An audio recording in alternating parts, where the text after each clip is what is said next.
మీనరాశి వారికి ఈ 2025 జనవరిలో ఏ గ్రహాలు అనుకూలం అనేటువంటి విషయాన్ని పరిశీలన చేస్తే ఇక్కడ గురువు వక్రించి ఆయన 2వ స్థాన ఫలితాన్ని ఇస్తున్నారు. ఆయన అనుకూలించేటువంటి గ్రహంగా చెప్పవచ్చు ఈ రాశి వారికి. అలాగే రవి, ఎందుకంటే ఆయన లాభస్థాన స్థితి ఫలితాన్ని 15వ తారీఖు దాటిన తర్వాత ఇస్తున్నారు, అది కూడా చాలా గొప్ప విషయము. అలాగే ప్రత్యేకించి ఈ రాశి వారికి ఇక్కడ మైనస్, ఎందుకంటే కుజుడు అర్ధాష్టమ స్థానంలో ఫలితాన్ని ఇస్తున్నారు. అలాగే ఇదొక మైనస్, ఇదొక మైనస్, ఇదొక మైనస్.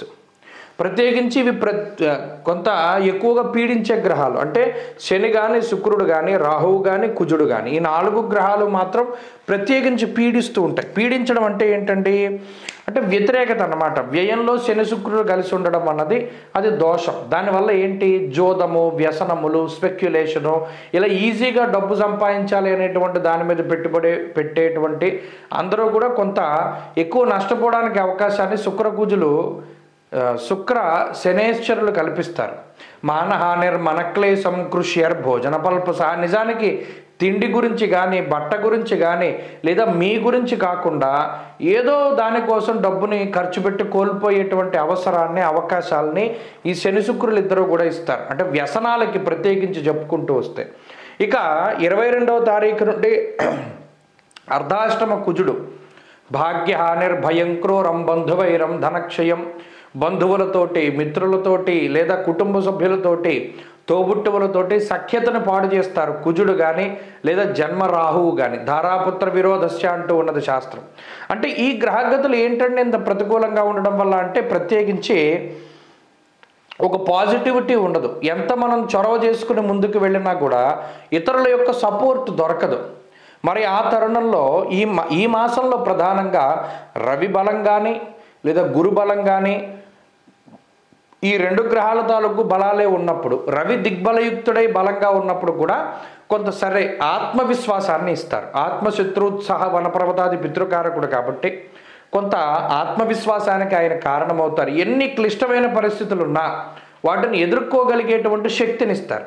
ప్రధానంగా ఇంకొకటి ఏంటంటే, ఎన్ని ఇబ్బందులు వచ్చినా ఉద్యోగాన్ని పోగొట్టకుండా ఉద్యోగం నిలబడేటువంటి విధంగా రవి ఫలితాన్ని ఇస్తారు. ఇది ఒక మంచి విషయంగా చెప్పచ్చు. ఆర్థిక సంబంధమైనటువంటి ఇబ్బందులు రావు, కానీ సంపాదించిన డబ్బు ఎక్కువగా ఖర్చు అయిపోతూ ఉంటుంది. ఇది ప్రధానమైనటువంటి విషయం. ఇది ఒకటి. ఇక రెండవది ఏంటి అంటే, ఇందాక చెప్పుకున్నట్టు వ్యసనాల రూపేణా ధనాన్ని కోల్పోతారు కాబట్టి వచ్చిన డబ్బును ఎక్కడా కూడా పెట్టకండి, జాగ్రత్తగా వినియోగించుకోండి. 2 గురుబలం ఉన్నంతసేపు దైవానుగ్రహం ఉంటుంది కాబట్టి మరీ అంతగా ఎక్కడికి కూరుకుపోకుండా గురుడు ఎప్పుడూ కూడా కాపాడుతూ ఉంటారు. మీ మాట మిమ్మల్ని రక్షిస్తూ ఉంటుంది, మీ కుటుంబం కూడా మిమ్మల్ని తెలియకుండా రక్షిస్తూ ఉంటారు. అది కూడా మీకు ఈ నెలలో తెలుస్తూ ఉంటుంది. వృత్తి ఉద్యోగాలు బాగున్నాయి, వాటిలో ఎదుగుదల ఉన్నది. అయితే గ్రహగతులు ప్రతికూలంగా ఉన్నప్పుడు కావాలని స్వయంకృతాపరాధాలు చేయకూడదు. చేస్తున్న ఉద్యోగం మానేయకూడదు, చేస్తున్న వ్యాపారాన్ని వదిలిపెట్టకూడదు, ఎవరో ఏదో చెప్పారని కొత్త దాంట్లో పెట్టుబడులు పెట్టకూడదు.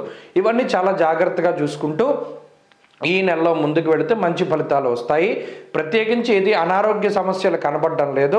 ఆరోగ్యపరంగా కూడా కొన్ని పరిస్థితులు సాధారణంగానే ఉన్నాయి కాబట్టి ఈ నెలంతా కూడా దైవ దర్శనాలు చేసుకుంటూ ఏదైనా మీకు ఇష్టమైనటువంటి దేవత కానీ, మీ కులదేవత కానీ, గ్రామదేవత కానీ, ఇలా ఎవరైనా సరే ఇష్టదేవతారాధన చేసుకుంటూ వెళ్ళడం, లేదు అంటే సుబ్రహ్మణ్యారాధన ఎక్కువగా చేయడం, తత్ఫలితంగా మంచి ఫలితాలు సంప్రాప్తమవుతాయి.